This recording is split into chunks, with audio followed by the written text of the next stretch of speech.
J-Drone here. What's going on, guys? This is U807. Something new to show you. Always try to show you something new, or try to pull something from my brain to add something onto an old quadcopter and make it new for you guys. Again, this is U807 quadcopter. The entire bottom of this is like clear plastic, hard plastic too, and it has lights in it. I can only assume that this glows very nicely at night. I did get the white one. They had a black one. Black one looks super cool, but I've grown accustomed to like the white quadcopters because the lights glow through it, and it glows better at night than a black one. I have, I think, like one or two black quadcopters, the AVX and one of the Space Explorers, and they have lights underneath them, and you can see the lights. They're flyable at night, but I like a body that's going to glow completely. This does have sport written on it, and you can see we're able to flip in quick succession here. And there's your yaw rate. I am in your third speed level or your advanced setting. You can go beginner, intermediate, advanced, or first speed, second speed, third speed, whatever you like. I consider it a speed level because they go considerably faster, but it does make the function of the quadcopter operate differently. You can see this flips very nice. Barrel rolls very nice too. There's many funnels going on there. Don't want to get too carried away. I do have houses to the right of me. I'm not that far out into the woods or anything. And as you can see, I'm taking this up here pretty high, almost to the point where you're going to have trouble seeing this. This seems to have excellent range.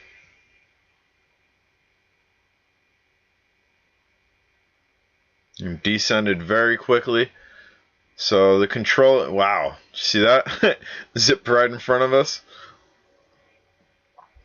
Controller to the quad, very responsive.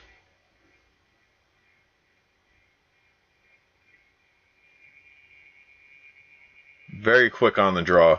You want it to go forward, it goes forward. You want it to come back, you saw it come back. And there we go again. Now, it hovers nicely too. I can't wait to get this at night. I mean, you saw the red and blue. The red and blue underneath it isn't hard plastic painted. Again, that's clear plastic with lights in it. And the rear of this, let's see if I could get this. You can see I'm zooming around here. This thing to have sport written on the arms, 100% sport. It's not clumsy doing flips. It's able to maneuver very well. Let's try to show you the back end of this. It has like a green blinking light that I would consider a beacon light. That would also, I'm assuming, light up the back end green at night, because it's a very bright light during the daytime.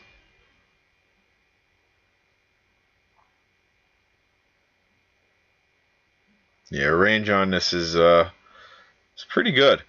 Definitely will get a altitude test on this. Not going to do it today.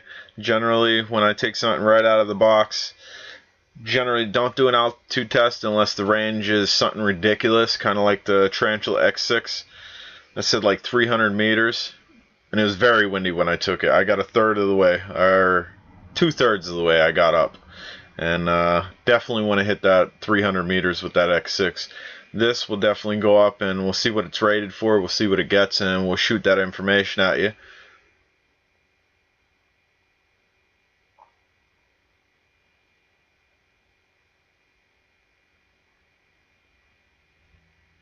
This does not have any landing gear. I like that. I'm not a fan of the landing gear. You can see a lot of the quadcopters I have the landing gear ripped off. I generally try to catch the quadcopters. Sometimes I'll let the batteries run completely just to get a final time on how long you can fly.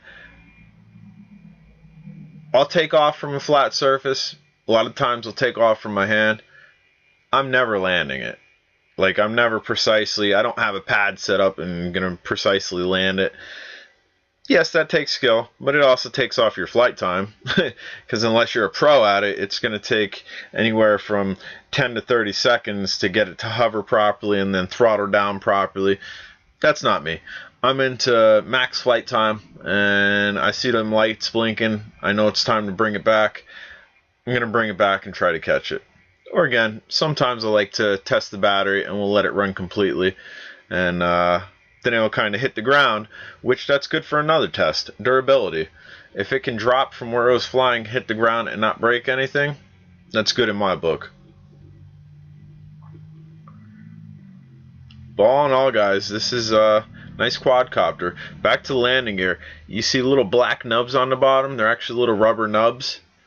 And the quadcopter is kind of arched downwards to compensate for that. This does not have a camera. It can carry a camera. It's a 4-prong setup. I do have a 4-prong camera. I will set it up on this at some point. And I believe those arms are arched enough that the camera will fit underneath it. Because there was an option to add a camera to this, which I didn't. I have enough cameras where I really don't need to keep adding cameras onto these quadcopters. I have tons of 3-prongs. I believe I have 1 or 2 4-prongs. And they're interchangeable. I have a couple high-def ones, a couple ones that you could adjust the pitch. You can see we're up there, guys. Range on this is good. Can't wait to get an altitude test on this.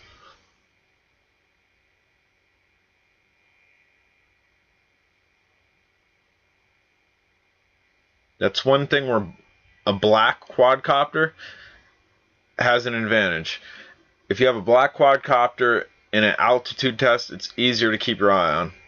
You just saw that zip by me, freaking tore right past me, went around my head, and went back out. Very nice quadcopter. Fun factor through the roof. And if this thing glows like I think it will, this is going to be an amazing night flight. But again, a black quadcopter during an altitude test, easier to keep your eye on because the sky is generally whitish blue and not black. White is a bit harder, especially in very bright conditions, because you kind of lose track of it up in the sky. But I have a couple ideas of how to remedy that if I think the quadcopter should be getting an extreme higher amount of altitude than what it's originally getting. Like the Tarantula X6, it is white, and we are down. I ran the batteries. I'm J-Drone. If you haven't subscribed, please do. Have a great day.